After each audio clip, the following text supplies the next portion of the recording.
Good afternoon, and well, not really actually, not at all. Pretty atrocious afternoon. It's down there.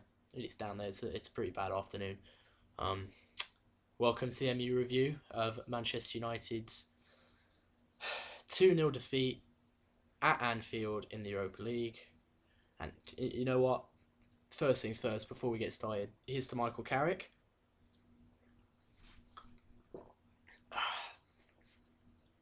You see that double shot of vodka went down a lot smoother than the result today did. Hell of a lot smoother, actually. Yeah, quite like that. That was quite nice. Yeah, I mean, United played today. They did. Well, played is a bit of an exaggeration. We were shit. Dare I say it? We were wank. We were really wank. It was some terrible football. Um, we made Liverpool look very good, and if there's one team in the league that's been as inconsistent as us this year, it's Liverpool, and we made them look like Barcelona today. They seem to have it out for us Manchester clubs, but yeah, it was painful. It was really rough. Um, really rough from pretty much from start to finish. We had a chance within 20 seconds that maybe if Marcus Rashford had decided to settle the ball and have a shot, game would have turned out very differently. But it was all downhill from there really. 25 seconds into the game and it was all downhill after that. Liverpool completely outclassed us, which is just disgusting. I do not like the taste of that sentence any more than I like the taste of this cheap alcohol. But yeah, this one's for Maro and Fellaini, you useless sack of shit.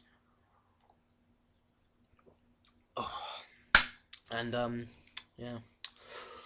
Yeah, maybe I got quite drunk yesterday actually, and I woke up this morning not feeling my best, and I thought, well, okay, you've been on it for a few days now, Liam. You need to just kind of cool it off. Spring break, I get it, but you've got to cool it off, have a day to recover.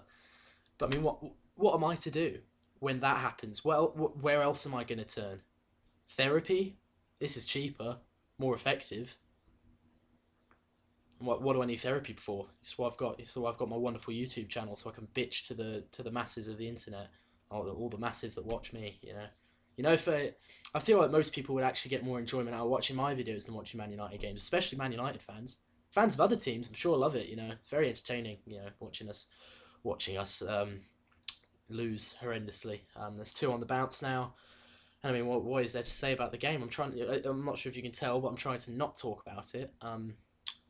Wasn't so much that we got outclassed. That's happened plenty of times this season. We're a pretty rubbish team at the moment.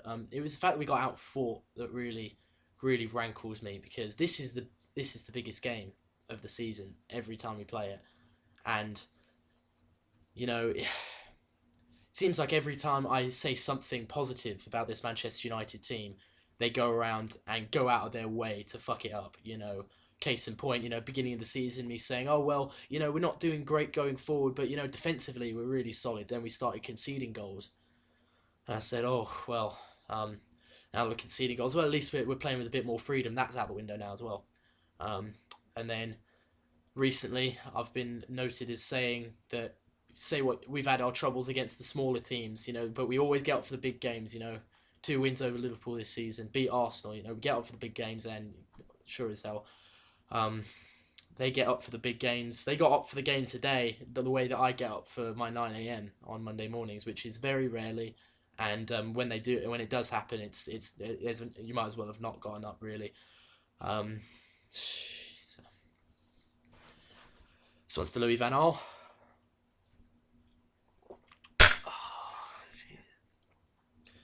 Maybe I'll go blind from this cheap alcohol and never have to watch Manchester United again, because right now that seems very appealing. But you got no fucking leaders in this team, man. Like, Juan Mata wore the armband today. The man who got sent off for 2 bookable offences inside 3 minutes at the weekend was our captain today. Our captain, our leader. And I love Juan Mata, but I mean, give it to David De Gea. Someone who actually yells at people when they're not doing their job. Someone who actually gets behind people. Someone who understands the importance of these fixtures and knows how to really motivate people, man. And God, there's none of that today. And the really, like, the notable thing about recent times is, when I say recent times, I mean the last, month or two, is when we've played well, or the players that are playing well are the youngsters. Alan Hansen is infamously quoted as saying you can't win anything with kids. Well, we can't win anything with senior players at the moment. It's shocking, man. Michael Carrick comes on, to be fair to him, a good, tactical move by Louis van Gaal, because we got absolutely bossed and dicked up the arse in the first half.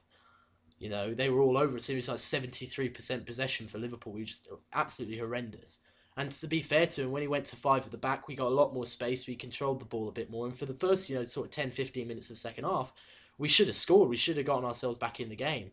But I was saying to Sean when he was, sitting next to me, I was saying, if we don't score when we're on top, then we're going to lose this game 2-0, because Liverpool will hit us on the counter. And after that 15-minute spell, it was right back to what it was in the first half. We were getting beat to every ball because Liverpool wanted it 10 times more than we did.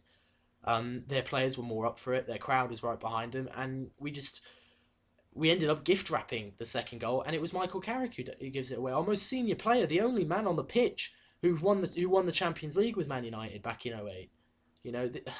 And he's gone, and that is one of the most shocking clearances. That wasn't even a clearance. It was a pass back to Lallana. It was Lallana gives him the ball, and he goes, "Oh, never mind, mate. Have another go. Have another shot. You messed that one up, did you? Here, have another chance to make it 2-0. Because at 1-0, it's not a good result, but it's not a disaster,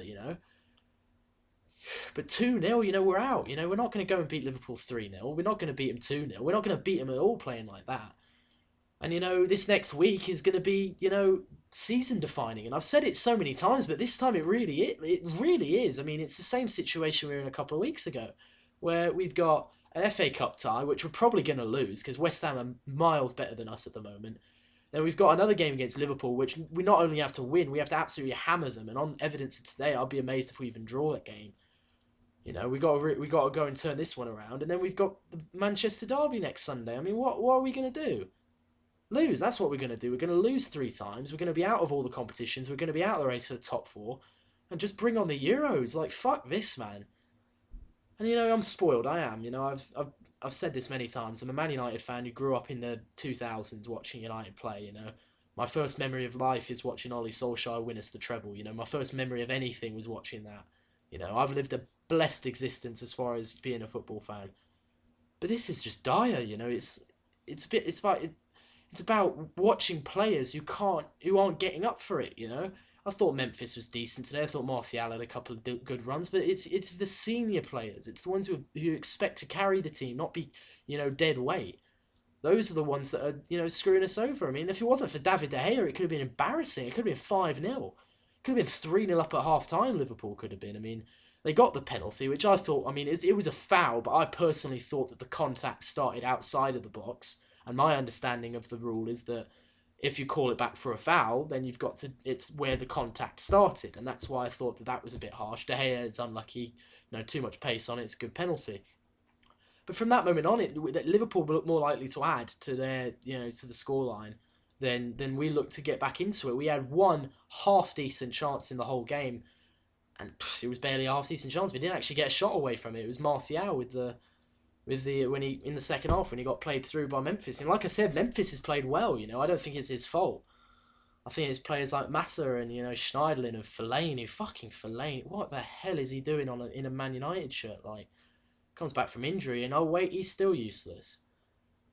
And you really worry at times like these because, you watch the whole season through the rise and fall. Incredible season, really, with Leicester atop of the league, Spurs pushing for the title, And you sort of feel like you're the kid in the shop window. It's just you're watching, but you're not part of it. We're part of other teams' stories this season. We haven't got a story of our own. It's just been same old. This is what it must be like to be, to be a Liverpool fan. And even they got to a cup final. Probably should have won the cup, and just I was like, what are you going to do? Drink. That's what you're going to do. That's what I'm going to do. But what are you really going to do when when your team just doesn't turn up, when you spend £250 million on players, and you've got one of the most decorated managers or one of the most highly, you know, regarded managers in world football, and it's just dire. It's just some of the worst football and some of the least inspiring Manchester United play I've seen since Moyes, and like, oh, the man of the match is David De Gea, which, you know, when I'm giving the man of the match to a goalkeeper after a defeat, you know how bad it's been. But, I mean, he kept it from being embarrassing, you know. He made an impossible save from Coutinho in the first half. He made a series of incredible saves in the second half, and he got absolutely no help whatsoever from his defenders, you know. Absolutely none whatsoever. The first goal he conceded was a penalty. The second one, there shouldn't have even been a chance for Liverpool because it was just Carrick giving it away. De Gea did not do much wrong tonight in my book, so I gave him the man of the match for what it's worth. But these next 3 games, you know, like, they're going to determine, you know, whether I live to see the end of the season or not, honestly, because, like, if we go out of the Europa League and the FA Cup, and then we lose at the Etihad, sack Van Gaal, put Giggs in charge. Like, we've got to do something, man. This club is a mess at the top. You know, we've got Man United tyres, but we don't have a Man United team. And that is the problem. If you've enjoyed the video, good for you. I'm glad someone got some enjoyment out of it. But yeah, just chuck a like on it. You can comment if you want to, you know, heckle me if you're a Liverpool fan. If you want to, you know, complain about different things that I haven't already covered, you know, do that all down there in the comments. Give us a subscribe if you want to see me, you know, doing more depressing videos like this with copious amounts of alcohol in my system, then that'd be great. But until then, I will see you when we are knocked out of the FA Cup on Sunday. Ta-ra.